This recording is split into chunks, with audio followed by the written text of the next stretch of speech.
Good morning, good afternoon, good evening, wherever you may be along the fruited plains. If you're traveling in the ether, you might have been dropping acid and you're now astrally projecting. You may be an astronaut in space. That's another story. I've actually was in a teleconference with an astronaut in space once, but that's a story for a different time. But wherever you may be, welcome back to Trump's greatest hits. This is a list of all his accomplishments in these past 4 years. A lot more than any previous president has. And if you want to see this continuation of Trump fighting for America, and he's only been escalating the rate at which he's been fighting for us in the fourth year of his term.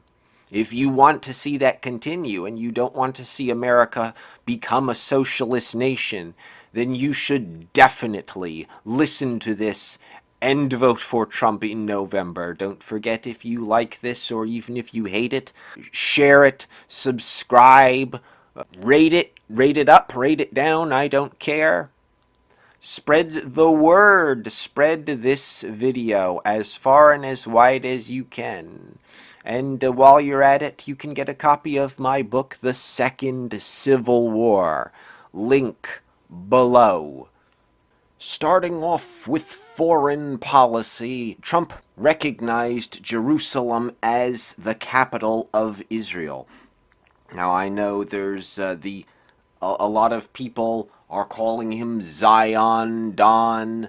They're saying make Israel great again, mocking him.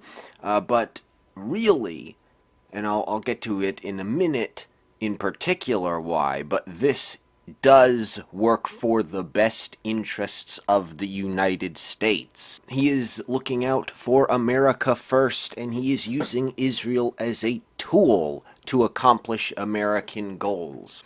Trump is the first U.S. president since the end of the Cold War who has not started any new foreign wars. Not only that, Trump is the first president since the end of the Cold War who has actually worked toward ending wars that his predecessors have started. Why did Donald Trump recognize Jerusalem as the undivided capital of Israel? Well, that's something that's been American policy for years. We just never got around to it. Presidents from Bill Clinton, George W. Bush, and Barack Obama have all claimed that Israel's capital is Jerusalem. They just never did anything about it. They never actually put their money where their mouths are and moved the embassy. Congress passed in 1995 the Jerusalem Embassy Act. This received overwhelming bipartisan support. It announced that Jerusalem is the undivided capital of the State of Israel, and the United States would move its embassy there no later than 1999. And I say better late than never. We know Jerusalem is, without question, Israel's capital. All the governing bodies in the state of Israel have resided in Jerusalem for decades. It's asinine to assert that a nation cannot declare its own capital within land that it rightfully possesses, and it does rightfully possess it. In the 67 war, Israel was invaded, and they won that war, and they took back Jerusalem. So that land is rightfully theirs. If Jordan didn't want to give them the land, they shouldn't have started a war they knew they couldn't win. It is nothing more than anti-Jewish propaganda by Islamists and the communist nations in Europe and other tin-horn banana republics to blame Israel or the Jews for any of the problems in the Middle East. But even if that is true, Trump is nipping that problem in the bud by getting out of all these foreign wars, as I will get to in just a moment. There were people early on in the right who were criticizing Trump for moving the embassy. They said he was moving too fast. They said this act would enrage the Islamists and would lead to another war, that terrorists would attack the United States and other doomsaying. And not only did none of that happen, the Middle East actually became a more peaceful place than it has been in decades. Not only was ISIS annihilated and Iran's chief architect of state-sponsored terror, Qasem Soleimani, killed, and we saw Iran launched the barest minimum of response necessary to save face without killing anything or damaging any real property in an event that I called World War 3 Seconds. That was another overreaction from the doomsayers. But we have seen, astoundingly, 3 countries recognizing Israel's right to exist, the first time that has happened in 26 years. Donald Trump is bringing peace to the Middle East. Dubbed the Abraham Accords, Donald Trump leveraged this new position of strength as recognizing Jerusalem as the capital, and his unwillingness to back down in the face of pressure to bring the United Arab Emirates to the peace table. Seeing the UAE's willingness to accept Israel's right to exist, the Kingdom of Bahrain also agreed to recognize Israel. Within 1 month, Donald Trump had doubled the number of Arab nations that had normalized relations with Israel. And in fact, just recently, Sudan has come to a peace deal with Israel. Sudan was actually in a state of declared war against Israel, and Trump ended that war. He brought them to the peace table, and now a state of peace exists between the two nations. But Trump was not finished. Having received his 3rd Nobel Prize nomination, something he will not actually receive, unlike Barack Obama, who got a Nobel Prize for having accomplished nothing. There were other nations that have said they're considering peace deals with Israel. Lebanon, Saudi Arabia, the de facto leader of the Islamic world, and 7 other Arab nations that have yet to be named have all said they are considering normalizing relations. It turns out that while assistant drama teachers in Canada, Frau Merkel in Germany, and the academics in the United States prefer softness and apologizing for being white, the rest of the world respects strength and the willingness to negotiate when you show you will not back down. And here's why these peace deals are enormous. This is why moving the embassy to Jerusalem is enormous. It is because Trump is pulling America out of these Middle East wars. This is something that could only be done by establishing peace. He has leveraged these peace deals, moving the embassy and achieving peace deals with these Arab nations, to now say, well, if we've ended all of these wars that Israel is a part of, there's no reason for us to be here. We don't have to police the region. We don't have to be the business arm of Israel's foreign policy anymore. And he is ending these wars and bringing our troops home. He is pulling troops out of Iraq, out of Afghanistan. He wants to pull troops out of Afghanistan. And some people will complain, oh, the Taliban will take power. Who cares if the Taliban takes power? That's not our problem. It's not our job to bring democracy to a place that hasn't had democracy in thousands of years. He's pulling troops out of Syria. What does America care about Syria? Assad is a secular, middle-of-the-road leader who actually protects religious and ethnic minorities in Syria.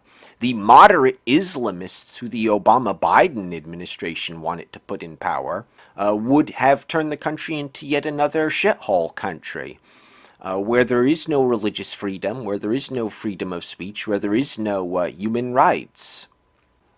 But the United States is getting out of Syria. It is getting out of the Middle East, and that is fantastic. And you can look at it from so many different angles. It's fantastic. Uh, you can look at it, and Syria is currently run by Assad, and Assad is an enemy of Israel. And so Donald Trump is pulling out of Israel's war. Assad is also an ally of Iran, who are enemies of Israel. So if you hate Israel, then you can say Donald Trump is definitely not kowtowing to them in pulling out of Syria and Iraq. You can look at it just from a humanitarian perspective. The lives of the people in Syria were a lot better off under Assad than they would be under Islamist rule. And you can look at it from an economic point of view. Why should we spend trillions and trillions of dollars that we don't have on all of these bullshit wars in the Middle East, policing the world? That is not our business. So really, unless you are a Bush-era neocon and you own stock in Raytheon, ending the wars in the Middle East is good, from any perspective you choose to look at it. As a side note to this, another big accomplishment, this is something that has been big with me for a long time. I remember when this was happening. Donald Trump fixed one of Bill Clinton's major disasters. Now, in 1999, Bill Clinton was perjuring himself, which would lead to his impeachment, and he decided to launch a new war. He threw a dart at a map and picked a perennial enemy of his, Serbia. He decided to bomb Serbia for the second time in a decade. He called it peacekeeping. And he carved out of Serbia a brand new country called Kosovo. Now, the U.S. had to station troops in Kosovo ever since 1999 to keep Serbian tanks from rolling in and reclaiming the territory. Donald Trump, high off his success in the Middle East, decided to fix this 21-year-old stain on America's reputation and managed to arrange a peace deal between Serbia and Kosovo. And as if that wasn't enough, Serbia also agreed to move their embassy to Jerusalem. Another thing Trump has accomplished is he had created the best economy in the United States since 1999. Now, the economy has taken a big hit from this coronavirus epidemic and the lockdowns in the Democrat-controlled states. You have to emphasize that because they're the ones who have shut down the economy. They're the ones who have cost people millions of jobs.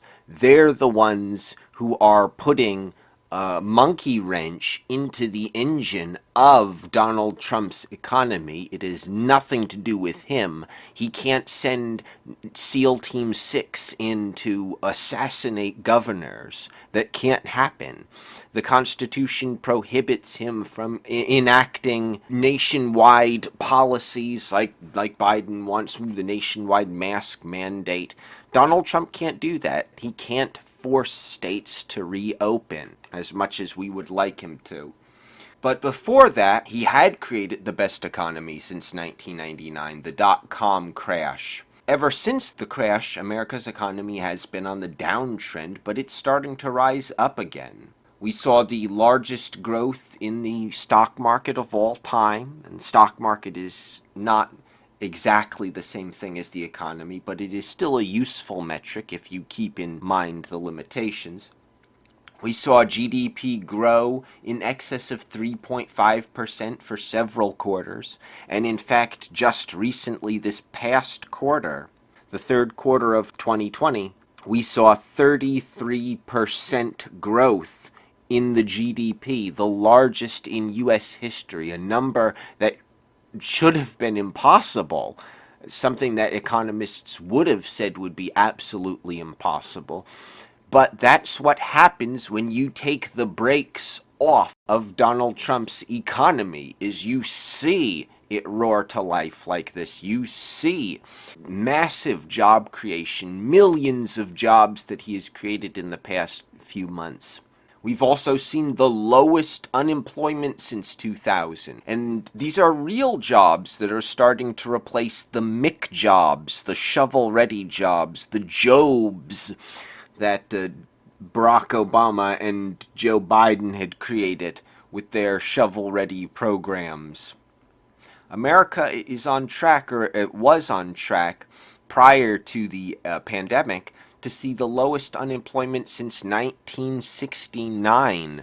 Workforce participation was at 63%, which is just slightly less than the 67% we had in 2000. Trump had created an economic climate that was encouraging job growth. Donald Trump also killed TPP, NAFTA 2.0, which threatened to kill job growth in America permanently, so that the modern-day robber barons could make money off of literal slave labor in China. And the original NAFTA cost millions of jobs. The TPP was going to permanently destroy all manufacturing in America. It would have destroyed the middle class permanently in America. And even leftists like Bernie Sanders were opposed to the TPP until Trump got rid of it. Donald Trump also began to strike back against the trade imbalances by renegotiating NAFTA. Now, the USMCA does have certain provisions that were changed by the Democrats. It is not Trump's original proposal. He had to make compromises to get this passed through, but it is definitely a step in the right direction toward addressing the trade imbalance between the United States, Mexico, and Canada.